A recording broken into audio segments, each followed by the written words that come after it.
Overseeing daily operations of Clermont County's government is the responsibility of 3 commissioners chosen by voters. Those voters were only supposed to pick 2 of the seats this fall, but then incumbent Republican Archie Wilson resigned after being convicted in Kenton County of drug possession and soliciting prostitutes. The seat was taken by GOP appointee David Ubel, who now faces Democrat Len Harding for the right to fill the unexpired term through the end of 2014. Harding is a semi-retired technical and specifications writer for businesses. This is his first time running for political office. I have taken a look at the 2013 proposed county budget and noticed a significant increase in spending. In today's tough economic times, how do you plan to pay for that? Well, the planning is somewhat set askew by the continuing recession. Revenues have fallen, and this is a problem. So what happens is that you go back through the budget and you do what you can to skin out the things that look like they're a little bit on the excess side, but you also look for things that you can hopefully either put off or delay for a while. It is an issue that has bothered all local governments, and part of it is the fact the state of Ohio has cut way back on its funding for local governments. So as we have to pick up the pieces, as it were, we wind up with more money committed than we have actually coming in. And it is a job, and one of the things that a commissioner has to do is make sure that vital things are not cut, but now you get into judgment calls as to what's vital and what's not. But I would say fire, police, basic services, infrastructure upkeep, those are all untouchables. Things that might be touchable are local improvements, local roadway improvements. We have to keep our signage up for safety, but other signs maybe not.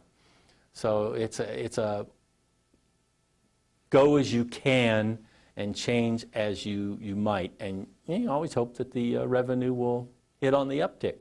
We know that there's a drug problem here in Clermont County, especially with meth and heroin. What would you propose to do to provide treatment for these individuals rather than having them incarcerated indefinitely? Well, I think that you've hit on the magic formula here, and that is treatment always works better over the long run than does punishment. When you're punishing people for drugs, you're still having to pay for their upkeep. You have to pay for so much, and they come out no better off, and sometimes a lot more resentful than when they went in. The need to address the drug problem is very important, and not only is it important for the meth, the heroin, the hard drugs, it's important that we talk to people, the young people, and tell them straight out that this is not an answer to whatever's going on. I understand that times can be tough and the frustration level can be high, but that's not a good reason to turn to drugs. That's kind of say no to drugs, and I do understand that. But it is an issue that you have to start young with getting the children understanding what drugs do and how drugs can make you feel, but that drugs are ultimately not an answer. Another issue I find very important is that we have a lot of people returning from the service who have drug problems. And these people who have sacrificed for us come back with needs. And sticking them in jail is not only pointless, but to me it's heartless. So I would like to see expansion of there are drug courts that are being tried hither, thither, and yon, and I think that is a good path to go on. Also, we've talked about perhaps having veterans courts, and those are ideal testing ground to see a better way to handle drugs. We've had alcohol with us for thousands of years, and we've learned how to cope with people who go off the rails with alcohol, and we're only learning how to cope with people who go off the rails with these harder drugs. But it is something that all societies have a problem with. We just have to find a humane and rational way to deal with it that doesn't break the bank while we're at it. And I agree with you, chasing down people and putting them in jail for a long time is only a temporary solution to a very long-term problem. I really can't think of much else to say other than it is important, it's at the top of my list of things to do, and it does touch an area that I care very much about, and that's veterans. Clermont County is currently under quarantine due to an infestation of the Asian longhorn beetle. The USDA's preferred eradication strategy calls for the removal and destruction of 70% of all trees, even though less than 1% of these trees are actually infested. As a commissioner, would you support the county pursuing legal action to prevent the USDA from destroying healthy trees? That's a tough one, and for a moment I'm thinking yes, and then for a moment I'm thinking no. I would support asking them to delay because that is literally shooting a fly with a cannon, and it's a very drastic maneuver. On the other hand, I understand their need to get a hold of these things. Their solution is what I would call a low manpower solution. That is, you spend a whole lot of money up front tearing down all of these trees in the hopes that you've killed them all, killed all the beetles. On the other hand, the preferred method, as far as I'm concerned, is intensely labor specific. You have to go to each tree and look at it.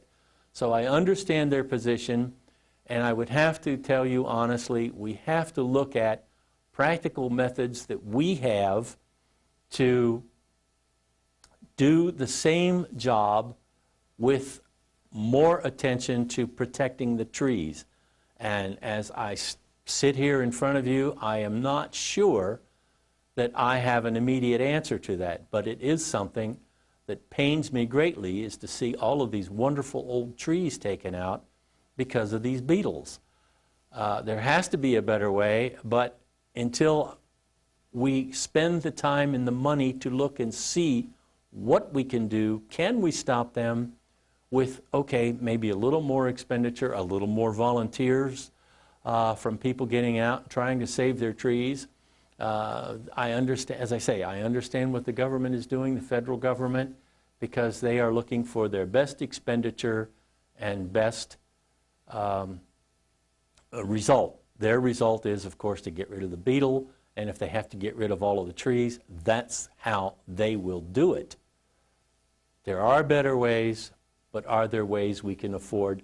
I don't know. I do think we have attorneys who are smart enough to get stays and delays while we work this out. I'm not so sure that I think the federal government actually wants to come in here and they're looking forward to killing all our trees. I think they're looking forward to us finding ways to do a better job on our own so they don't have to pay for it. But one way or another, they will stop these beetles, and we have to help. I hope that answers your question. I kind of hate to take the federal government to task because, boy, that's a fool's bet right there. So we would have to sit down and talk further to make sure I understand exactly what it is you're wanting the commissioners to do. Thank you. Here in Clermont County, 1 of every 10 residents is now living below poverty level. Here at UC Clermont College, we have a community garden that to date has produced over 1,000 pounds of fresh produce to give to our families in need. If you are elected county commissioner, what will you bring to the table? Well, thank you for asking that question. I feel like that is one of the nicest questions I've ever had. I am a strong advocate of gardening. I am an organic gardener myself. I do believe very much that gardening is an answer. I grew up during the, the Korean War when we still had shortages, and everyone had a garden. And in fact, in the United States, starting that I know of, all of our wars, people just gardened and gardened and gardened because that's where the best food comes. I would support any number of measures to work with other organizations, to include UC, to start gardens, to train gardening. You can do, in fact, I do not remember the man's name, but I saw a wonderful presentation at Xavier, it's been about almost a year ago, where he talked about gardening in the inner city. Gardening is an answer. It is a very good answer. We don't get enough good fruits and vegetables as is. In fact, I do think that one of the things you use to fight poverty is to get people to feed themselves for less money by getting them a garden. I also think that there is a tremendous psychological lift from working in the garden. I get one, and most of the gardeners I know, when I talk with them, they feel the same way. Working with the soil is just absolutely wonderful. And when I was first working as a greenie with green architecture, that was one of the things we thought about doing. There are so many things you can do, for instance, with tires. Tires are inert for all intents and purposes. You grind them up and they can become, in place of gravel, they can become a filler to break up clay soil we have all over Clermont County here. So there are any number of ways to approach the gardening issue, the food issue, the poverty issue, all through teaching people how to garden, teaching them how to prepare foods correctly, and teaching them to, in fact, choose the right things to eat. So that would be something I would very much be interested in working with. Thank you. Clermont County is traditionally a veteran-friendly and patriotic county. With so many young men and women coming back from active military service and so many other veterans in the county being unemployed, what is your commitment to helping these young men and women as they transition back into civilian life? Well, I'm a veteran, and I have a great deal of sympathy for that. When I used to teach, I would take out special time to work with veterans. It is something, these young men and women join the military. They are, in fact, on call to risk their lives at our necessity. And so there's almost not too much that we can do for them. We owe them a lot, and I think that the Clermont County will continue to support veterans and support programs for veterans. As I addressed the first question, what do we do with the money? Well, one of the things we do is we make sure our veterans are taken care of, as well as our infrastructure and our basic services. The other thing we do is we just work with the veterans to make sure that if they have problems, that we help them with those problems. One of the other things that we're having that it's new to society is a great many of these people coming back from Iraq and Afghanistan have concussion injuries. We're not accustomed to all of this concussion damage, and we don't quite know how to deal with it, because concussed people also can act strange, belligerent, and a number of other things, and it comes out as a mental issue. So we have to stretch ourselves to meet them, because they've already made the sacrifice and they have a life to live, and it should not be that you serve your country and give up a chance at a good job, a chance at a drug-free life, or a chance at an injury-free life. They have handicaps, and we will work with that. My commitment to veterans is high and remains so. The Eastern Corridor project has been designed to help eliminate and reduce traffic congestion in the Route 32 Eastgate area. Two questions. One, do you support this project? And two, what kind of assurances can you give homeowners and business owners that they're going to be treated fairly by the state as far as land acquisition and property takeover? Okay, yes, I support the Eastern Corridor. I sat on the Eastern Corridor group from 1994 to 2005, I believe it was. I've supported it. I continue to support it. I think that it is the most logical and most effective answer to the incredible traffic problems we're getting out of Miami and Union Townships. So I think that the development of both a highway route and the rail route is vital that we do that. As far as people getting a good shake from the state, as a commissioner, I would definitely fight for that. There are a number of issues that go around with preemption that the state can utilize to get property. And when you get that far, it's often bitter feelings. And so I would do what I can to make sure that we avoid going all the way to eminent domain before that happens, because often eminent domain is a bad deal for the individual owners and the individual homeowners. And one of the worst deals a homeowner can get is if he's just on the edge of eminent domain. They don't take that owner's property, but they really mess everything up from his property line on out. So these are issues that we need to look at. One of the ways to get around that is to make sure you have good planners.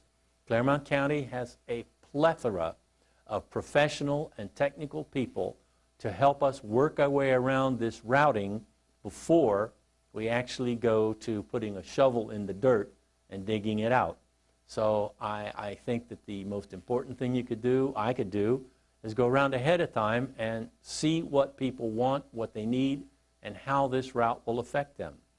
Now that we have all of this 3D imaging, it would be very easy to look at each person's property and find out how the proposed changes will affect their particular property. So I see that as something that's hard to do but not impossible. Having lived in Clermont County all of my life, it is the perception that the county is run by the good old boys. What would you do to change that? Well, getting elected would change it quite a bit, because I'm not one of the good old boys. So that would be my first activity, would just be showing up. The second thing I would do is I am very aware of the fact that everyone who participates in life in Clermont County should have a fair shot and a voice.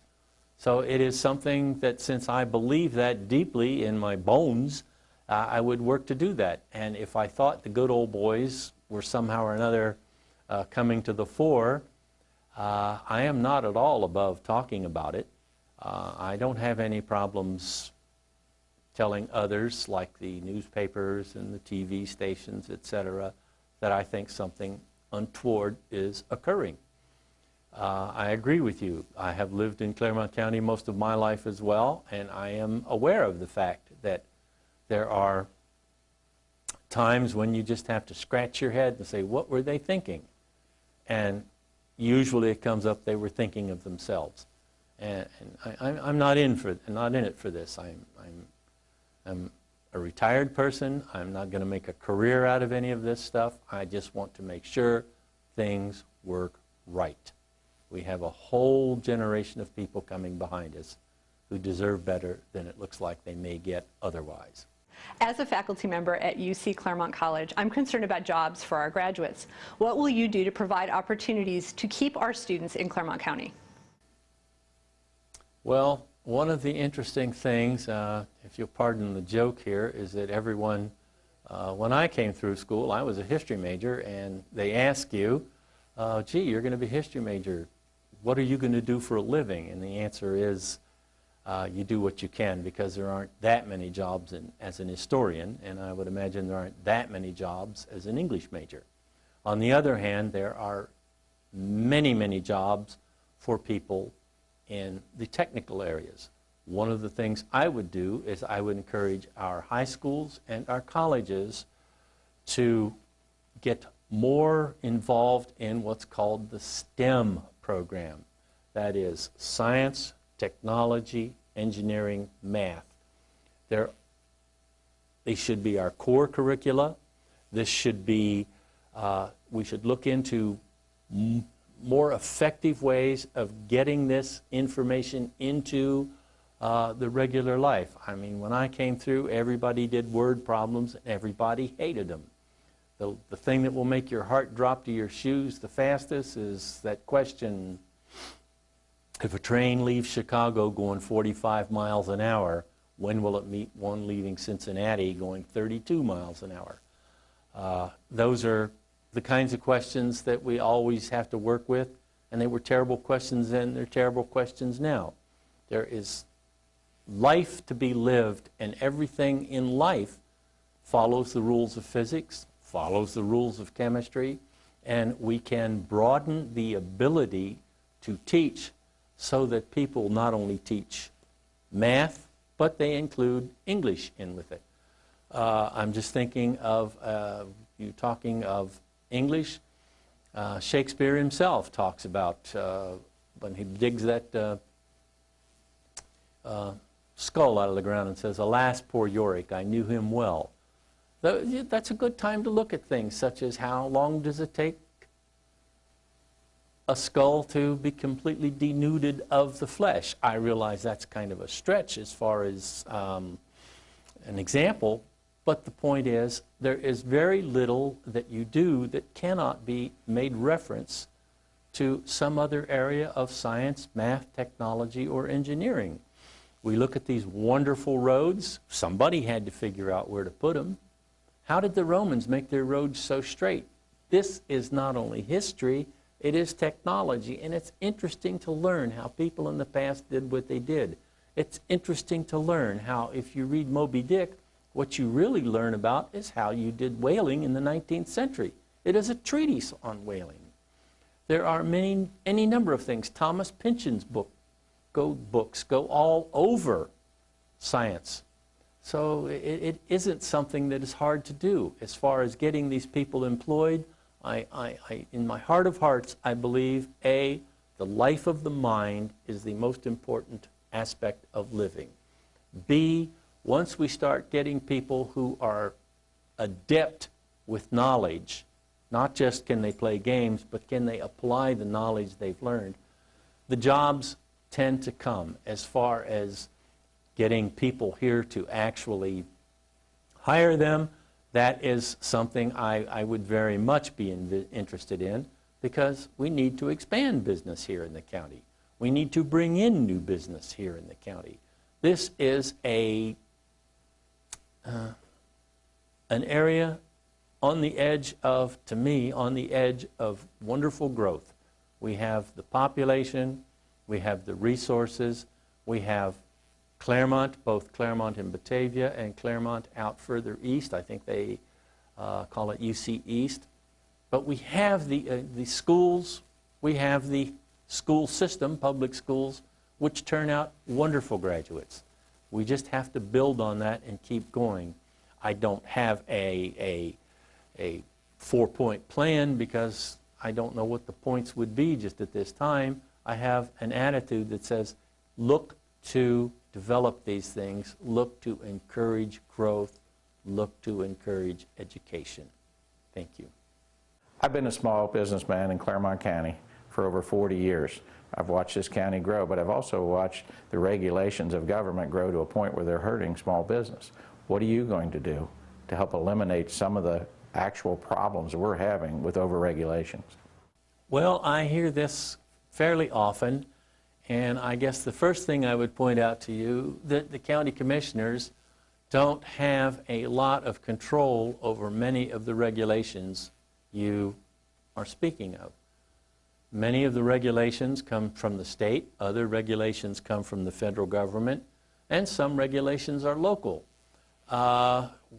What we can do as commissioners is ask the various and sundry localities and ask the state to see where they can cut back and where they just don't need so much paperwork, because I can agree with the fact I had a small business myself for 17 years, and I understand that, you know, when you're a small businessman, your weekends are spent keeping up with the paperwork.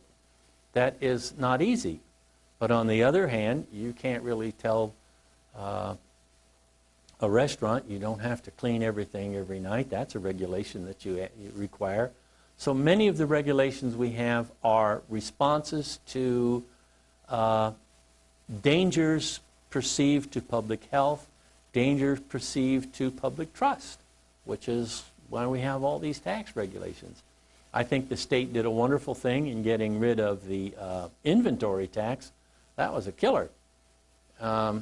So it doesn't mean, you know, what it means is they are amenable to change, but they're slow to change. They're slow to give up control.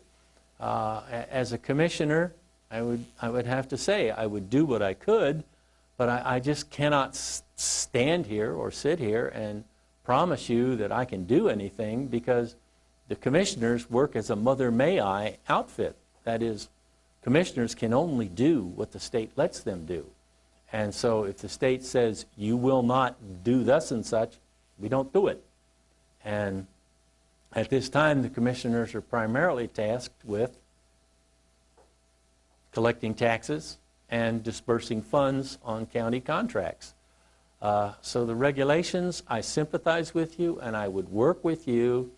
I just don't think a commissioner can make promises that meet your hopes and expectations at this time. That's the state and federal level. Thank you. What I want to know is how you're going to behave in handling your personal and work-related business. That's a kind of a broad question. How am I going to handle in my personal life? I'm going to be the same guy I've always been. A personal business, I think what you're talking about is conflict of interest. And this is something that we should all be aware of and watch out for. It is terribly difficult not to see that a business opportunity is coming your way and not want to get your friends in on it or get in on it. This is human nature. That's one of the reasons I'm running, is that, in my opinion, the Republican Party has fallen down rather badly on this account, because they do watch out for themselves. And I think they get a little confused about what's good for the party may be good for the county. And I don't think that's something we can bank on at all times. So would I be aware of conflict of interest? Yes, I would. I don't have business contacts that I could or would alert to anything coming along. My personal life, well, gosh, I don't know what to tell you there. We are what we are. I'm a decent guy, I'm a moral guy, and I move ahead along those lines. I can't see stealing anything. I haven't stolen yet, and I don't think there's any reason that I would start becoming a county commissioner. I don't have any friends that I can shovel business off to, and I just don't live the kind of life that would put me in that sort of a temptation. But as far as conflict of interest goes, yes, I'm very aware of that, and I would keep an eye out for it. Thank you. Hi, my name is Len Harding, and I am running for County Commissioner in Clermont County. This is my first run at politics, and I did not actually set out to do that this year. The opportunity to run came about because of the problems that Archie Wilson had, and when he vacated the seat, the Republicans got to appoint someone, and then they got to appoint someone to run, and the Democrats were given the same opportunity. And they called me, and quite frankly, when I first heard the message, my wife thought it was a practical joke. But they indeed did mean it. Indeed, they meant it, I mean. And I am honored and quite surprised that I was asked to run. Now that I'm running, I realize that the honor was somewhat mixed with the anxieties of actually running a campaign and getting your name out there and finding out how little people care about you. And who you are. Only thing you're really interested in is, are you going to be a good person? And I think I'm a good person, and I hope that this comes across. I have lived in Clermont County most of my life. My family's been here since the 1880s.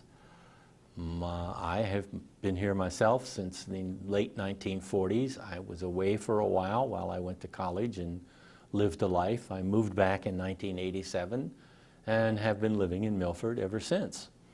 I have been civically engaged, but not politically, for the last 20 years.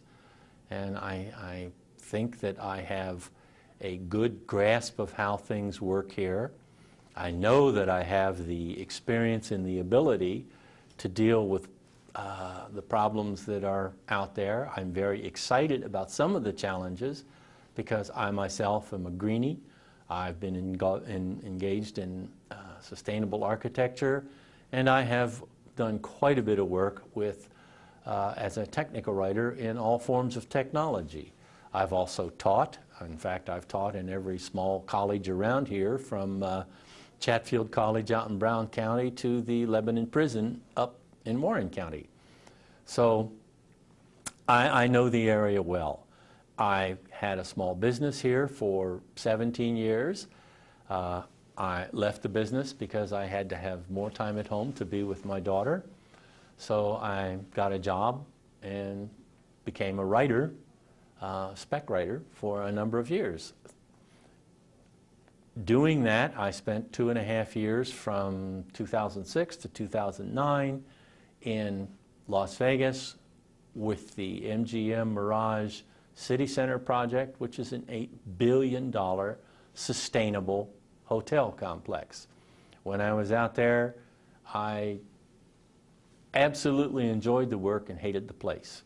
For those of you who may be interested, those of you who spend weekends in Clermont County and you like live music and live entertainment, you have a better deal than the people in Clark County, because the casinos suck up all of the venues, and anything that's left behind is just simply jukebox and electronic gambling. So you're much better off here than you would be out there. Other than that, I look forward to your support. I would appreciate your support, and I know I can do a good job, and I look forward to serving as your county commissioner. I don't have any plans to step from this job into newer, bigger, better jobs, and I don't intend to have a political career. I intend to be a good county commissioner. Thank you, and I hope for your support. If you're going to vote early in Ohio by mail or in person, make sure you follow the directions to fill out the ballot completely so your vote will count. Tom McKee, 9 News in Batavia.